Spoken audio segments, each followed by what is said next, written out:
కుబేరుడు యక్షరాజు. యక్షులంటే మధ్యస్థ జీవాలు. వాళ్ళిక్కడ జీవము కాదు, అలాగే పరానికి చెందిన జీవము కాదు. వాళ్ళ మధ్యస్థితిలో ఉన్నవాళ్ళు. రావణుడు కుబేరుణ్ణి లంక నుండి బహిష్కరిస్తాడు. కుబేరుడు సొంత రాజ్యం నుంచి పారిపోవాల్సి వచ్చింది. తన రాజ్యం ఇంకా ప్రజల విషయమై పరితపిస్తూ అతడు శివుణ్ణి కొలవడం మొదలుపెట్టి పరమ శివభక్తుడు అవుతాడు.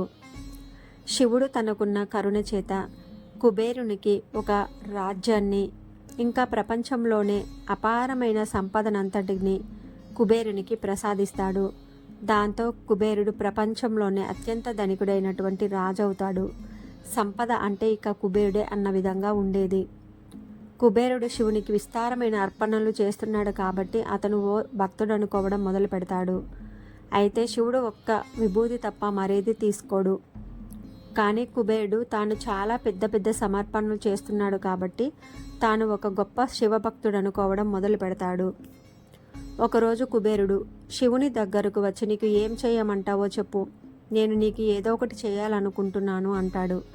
అందుకు శివుడు, ఓహో, నువ్వు నా కోసం ఏం చేయలేవు, నా కోసం నువ్వు ఏం చేయగలవు, నాకు ఏమీ అక్కర్లేదు, నేను బాగానే ఉన్నాను అని గణపతిని చూపుతూ, కానీ నా కుమారుడు గణపతికి ఎప్పుడూ ఆకలి వేస్తూనే ఉంటుంది.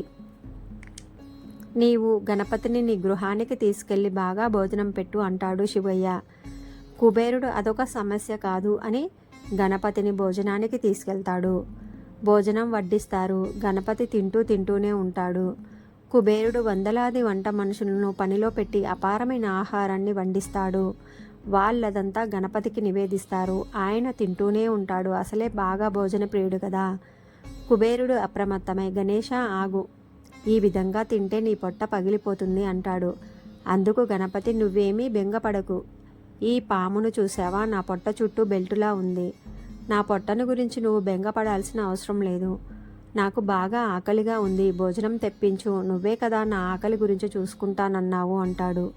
కుబేరుడు తనకున్న సంపద అంతటినీ ఖర్చు పెడతాడు. ఆహారం కొనడానికి అతను కొంతమందిని వేరే లోకానికి కూడా పంపించాడు అంటాడు. అలా తెప్పించి గణపతికి ఆహారం పెడతాడు. గణపతి దాన్నంతా తినేసి, నాకు ఇంకా కడుపు నిండలేదు, మరింత ఆహారం తీసుకురండి అంటాడు. కుబేరుడు తన ఆలోచన ఎంత అల్పమైనదో తెలుసుకొని శివునికి నమస్కరిస్తాడు. నాకున్న సంపద నీకు కాలి మెట్టుతో కూడా సమానం కాదని నాకు తెలుసు.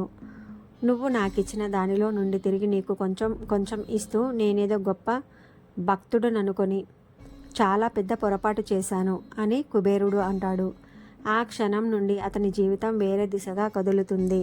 అందుకే అంటారు, శివుడు ఆజ్ఞ లేనిదే చీమైనా కుట్టదు అని.